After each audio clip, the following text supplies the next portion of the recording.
औरैया में शहरी क्षेत्र की बात करें तो यहाँ पर विकास के मुद्दे पर लोग खुलकर बात करते हैं। बेरोजगारी एक बड़ा मसला है और व्यापारियों में जीएसटी को लेकर भी चर्चाएं आम है।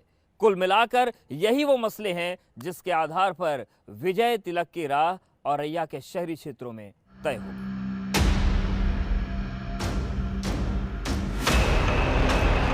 शाम ढलती जा रही थी, हवाएं सर्द हो चली थीं और औरैया का बाजार सज चुका था, जहां अलग अलग दुकानों पर बिक रहे थे रंग बिरंगे ऊनी कपड़े।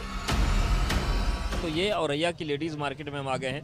देखिए पूरा बाजार सजा हुआ है, खरीदारी चल रही है, लेकिन इन सब के बीच क्या तस्वीर बन रही है, क्या स्थितियां बन रही हैं, ये जानना बहुत ज़रूरी है। हम इस बाजार में पहुंचे और शहर के मिजाज के साथ साथ औरैया का सियासी मिजाज समझने की कोशिश की। व्यापार आ गया है लाइन पे? कि लाइन में व्यापार अभी आ नहीं सकता 5 साल और भाई साहब। किसकी सरकार बनेगी? अब योगी जी की बनना चाहिए। गर्म कपड़ों के साथ साथ खाने पीने की दुकानें भी सजी हुई थी, जहां लगातार खरीदारी चल रही थी। और जब हम पहुंचे तो शुरू हुई चुनावी चकल्लस। क्या लग रहा है भाई साहब, किसका विजय तिलक होगा? भैया जो काम अच्छा करेगा उसी की सरकार बनेगी। कौन कर रहा है? अच्छा काम तो बीजेपी कर रही है। ये औरैया का सियासी मिजाज है, जहां गेल जैसी नवरत्न कंपनियां हैं, लेकिन रोजगार एक बड़ा मुद्दा है और उसी मुद्दे के साथ औरैया का वोटर चुनेगा अपना नेता और करेगा उसके माथे पर विजय तिलक। एबीपी गंगा के लिए औरैया से अवधेश मिश्रा के साथ ब्यूरो रिपोर्ट।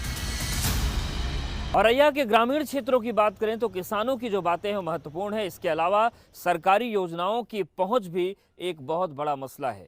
इसके साथ ही साथ नेताओं की मौजूदगी शहरी क्षेत्रों के बजाय ग्रामीण क्षेत्रों में जो नहीं होती, इस पर भी लोग बातचीत करते हैं और विजय तिलक का मुहूर्त तय करने में इन मुद्दों का भी बहुत बड़ा योगदान होगा।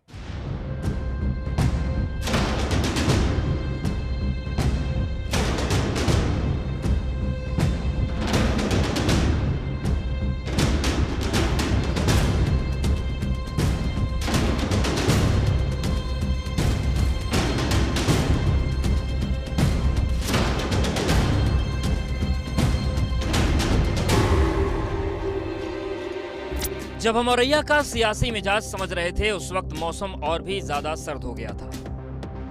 बारिश हो रही थी और कोहरे की चादर फिजाओं में तैर रही थी।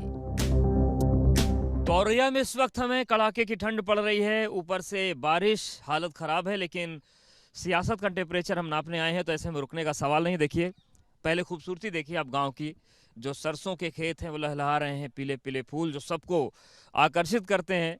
और उन्हीं सरसों के खेतों के बीच हम पहुंचे हैं और इस गांव में हैं। चलिए अब यहाँ का ग्रामीण जीवन है वो हम देखते हैं। देखिए ये गांव है, वहाँ पर गाय गोवंश का तो यहाँ पर एक नाता रहता ही, हर घर में एक गाय भैंस जरूर मिलेगी। हम औरैया की सड़कों से होते हुए चपौली गांव की सकरी गलियों में आ चुके थे, जहां लहलहाते खेत थे और सामने बने हुए थे अधकच्चे घर। और जब विधानसभा चुनाव की चकल्लस शुरू हुई तो विकास के मुद्दे पर चपौली गांव के लोगों ने अपनी राय रखी। क्या माहौल है इस समय उत्तर प्रदेश में? उत्तर प्रदेश का माहौल तो बढ़िया है, योगी सरकार है, अच्छा माहौल है। लेकिन मतलब ये जानवरों से बहुत किसान परेशान है। तो विजय तिलक किसका होगा इस बार? विजय तिलक उसी का होगा। किसका? योगी का होगा, जो मतलब कुल मिला के अगर जो ये बंद करवा देगा जानवर। क्या हाल चाल है आपके? हाल चाल सब अच्छो है, हमें कोई तकलीफ नहीं है सरकार से है, बस वही गैया और सांड से हम दुखी है मतलब, और हमें कुछ नहीं चाहिए। मुख्यमंत्री किसको बनाएंगे इस बार? अब मुख्यमंत्री जो गैया मतलब हमें तार न लगवाओ पर है, न कोई हमारा दुश्मन है। हम चपौली गांव में बनी हुई पतली पतली गलियों से गुजरते हुए विकास को नाप रहे थे और समझ रहे थे चपौली का सियासी मिजाज। वोट किसको देंगे आप? जब हमें गल्ला नहीं मिले तो हम किसी को वोट दें? तो किसी को देंगे, किसी को नहीं देंगे? हम किसी को नहीं देंगे। ये देखिए ये भी एक मसला है। दादी कह रही हैं कि हमें फायदा नहीं मिला तो हम किसी को वोट नहीं देंगे। वैसे हम तो जा सोचा था कि गांव में हम रहा था तो हम वोट दिए हैं। हाँ अब हम जो देखो नहीं, अब तो समय मिल रहा हो गल्ला, हमसे बूढ़ी बूढ़ी मिल रहा होगा। दूर से औरैया के चपौली गांव बेहद खूबसूरत नजर आ रहा था, लेकिन जब इस गांव के अंदर जाकर देखा तो समझ आया कि शहर और गांव के बीच की जो लकीर खींची हुई है वो यहाँ और भी गहरी है। और उसी लकीर को पाटने के लिए चपौली की जनता करेगी वोट और करेगी विकास करने वाले नेता के माथे पर विजय तिलक। एबीपी गंगा के लिए औरैया से अवधेश मिश्रा के साथ ब्यूरो रिपोर्ट।